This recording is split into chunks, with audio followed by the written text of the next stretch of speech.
Hello students, this is a recap video of total chapter. So in the beginning we have discussed about a light reflection.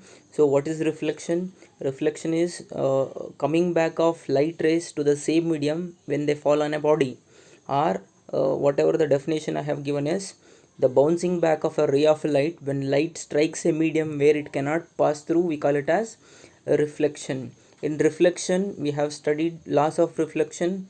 So first law is the incident ray, the reflected ray, and normal at the point of incidence all lie on the same plane. So the second law is the angle of incidence is equal to the angle of reflection. So after that we studied about reflection through plane mirror. So in the chapter it is not there. So next we have moved on to reflecting surfaces. So in reflecting surfaces, we have gone through spherical mirror. In spherical mirror we have gone through concave mirror as well as convex mirror. So we have studied a few important points in mirror. So that is pole.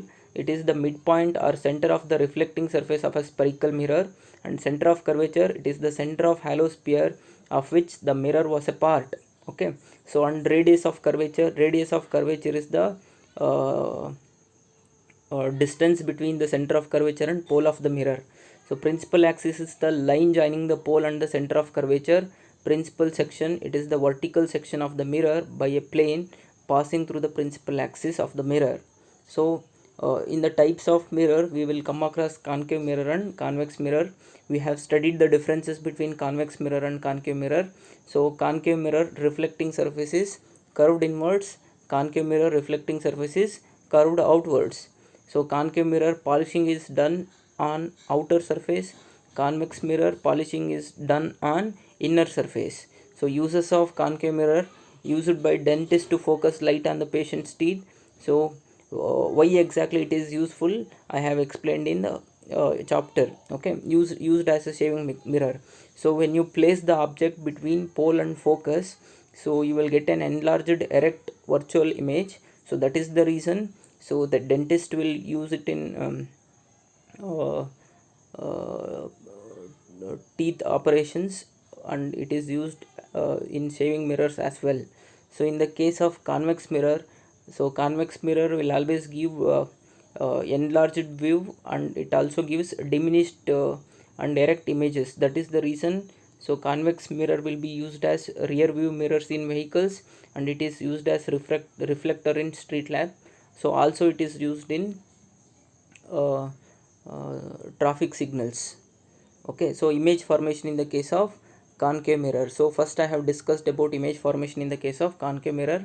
So here you can see the table. So position of the object, position of the image, size of the image, nature of the image.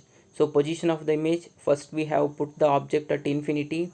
When we place the object at infinity, we got the image at focus, and whatever the image we got at focus, it is point sized or highly diminished, and it is always real and inverted, because in the case of concave mirror we always get the point meet actually. Okay, so after reflection the rays will actually meet. So when the rays actually meet, we call the image as real. If the image is real, it is always inverted.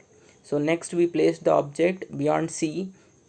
So we got the image between focus and center of curvature, and whatever the size of the image is diminished, and it is real and inverted. Next we place the object at center of curvature. We got the image at center of curvature.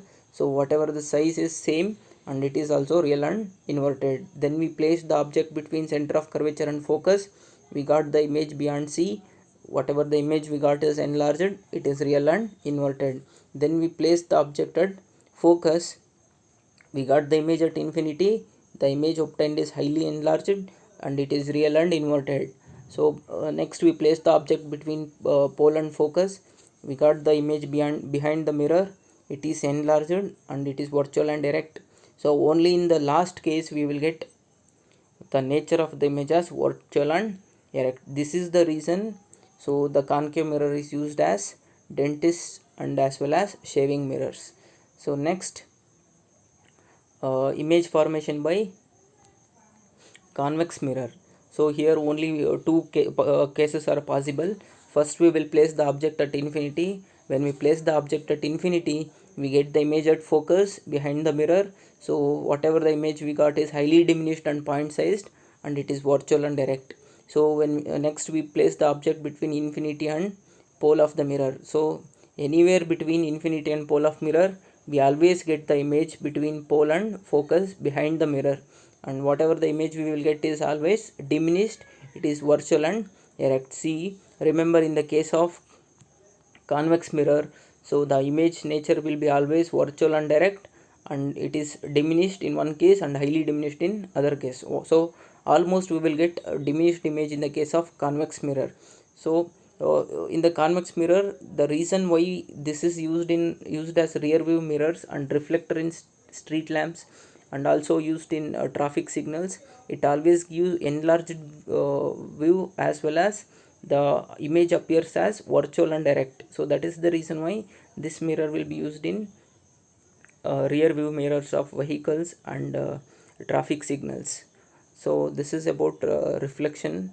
So next I will explain about refraction of light. So refraction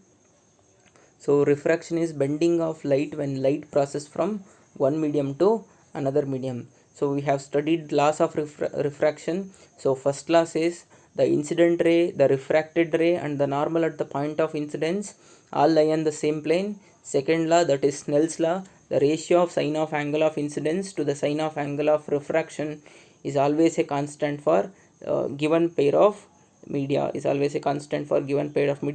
So that constant we call it as refractive index. That is, so in the essence, that is sin I divided by sin r is equal to constant.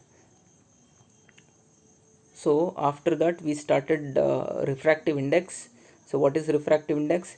It is the ratio of speed of light in vacuum to the speed of light in medium. So refractive index n is equal to speed of light in vacuum divided by speed of light in medium. Speed of light in vacuum is represented by letter C, speed of light in medium is represented by V. So n is equal to C divided by V. It has no unit because meter per second will get cancelled. So refractive index has no unit. So refracting surfaces. In refracting surfaces, we have gone through spherical lenses. So before going to spherical lenses, let us understand some important terms. Just like mirror, here also we will have principal axis, principal focus, and optical center. So optical center is the center of the lens. Principal axis is the line passing through optical center of the lens. So it will have two optical centers, C1 and C2. So the line joining C1 and C2 we call it as principal axis. So principal focus of convex lens, a point on its principal axis to which the light rays parallel to the principal axis converge after passing through the lens. So principal focus of concave lens, a point on its principal axis from which light rays originally parallel to the axis appear to diverge after passing through the concave lens. If they appear, we call it as concave lens. If they actually converge, we call it as convex lens. So types, one is convex, one is concave lens. So convex lens, thick at the center, thinner at the edges, whereas concave lens, thin in the middle, thicker at the edges. Convex lens will converge the light rays, concave lens will diverge the light rays. In convex lens, the focus is real. In concave lens, the focus is virtual. So convex lens, that is why in convex lens focal length is always positive. In concave lens focal length is always negative. So image formation in the case of convex lens. So image formation in the case of convex lens is similar to the image formation in the case of concave mirror. Okay, remember this. So first, position of the object, position of the image, size of the image, nature of the image. First we will place the object at infinity. So we will get the image at focus f2. So the image obtained is point sized or highly diminished. The nature of the image is real and inverted. Next we will place the object beyond 2f1. We will get the image between f2 and 2f2. Size of the image is diminished and nature of the image is real and inverted. Next we will place the object at 2f1. So we will get the image at 2f2 and size of the image is same size of that of the object. and nature of the image is real and inverted. Next we will place the object between f1 and 2f1. So position of image will be beyond 2f2, and whatever the image we get is enlarged and it is real and inverted. Next we will place the object at focus f1. So we will get the image at infinity. Since the image is at infinity, it is infinitely large or highly enlarged. The nature of the image will be real and inverted. So last we will place the object between focus f1 and optical center O. So we will get the image on same side of the lens. Size of the image is highly enlarged. So nature of the image is virtual and erect. So this is the table for convex lens. So next we will move on to the concave lens. In the case of concave lens also we have only two possibilities.